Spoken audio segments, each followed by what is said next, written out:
இன்றைக்கு இந்த வழக்கிலே தீர்ப்பளிக்கக்கூடிய மதிப்புக்குரிய நீதியரசர் ஜி.ஆர். சுவாமிநாதன் அவர்கள் 2 நீதிபதிகள் அளித்த தீர்ப்புக்கு மாறான தீர்ப்பை வழங்கியிருக்கிறார். அப்போ இவர் வழங்கியது சட்டத்தின்படி அல்லது ஏற்கனவே உயர்நீதிமன்றமும் உச்சநீதிமன்றமும் பிறப்பித்த உத்தரவுக்கு எதிராக அவர் தனி நீதிபதி தீர்ப்பு வழங்கியிருக்கிறார் என்பதுதான் நம்முடைய பார்வை. பிரிட்டிஷ் ஆட்சி காலத்திலேருந்து இந்த விவகாரம் போயிட்டுருக்கு. அப்போலேருந்து தீர்ப்புகள் வழக்குக்கு போய் தீர்ப்புகள்லாம் வந்துட்டுருக்கு. இப்போ இருக்கிற நடைமுறை தான் அப்படின்னு சொல்லி அவங்க என்ன சொல்கிறாங்க, தர்காவில் இருக்கிறவர்களே எதிர்ப்பு தெரிவிக்காத போது இவங்க ஏன் இந்த மாதிரி அனுமதி தரல எழுப்புறாங்க. இதில் 2 விஷயத்தை பார்க்கணும். ஒன்று, தனி நீதிபதி தீர்ப்பளிக்கின்ற போது இது சம்பந்தமான ஏற்கனவே நடத்தப்பட்ட வழக்கில் 2 நீதிபதிகள் அமர்வு தீர்ப்பளித்திருக்கிறது.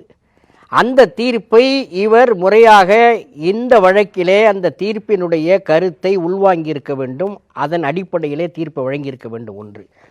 இன்னொன்று, சட்டப்பூர்வமாக நீதிபதி ஓய்வு பெற்ற நீதிபதி மதிப்புக்குரிய ஹரிபரந்தாமன் அவர்கள் கூட ஒரு பேட்டியிலே சொல்லியிருக்கிறார், 2 நீதிபதிகள் கொண்ட ஒரு அமர்வு, சென்னை உயர்நீதிமன்ற மதுரை கிளை அமர்வு வழங்கிய தீர்ப்பை ஒரு தனி நீதிபதி அதை ரத்து செய்ய முடியாது.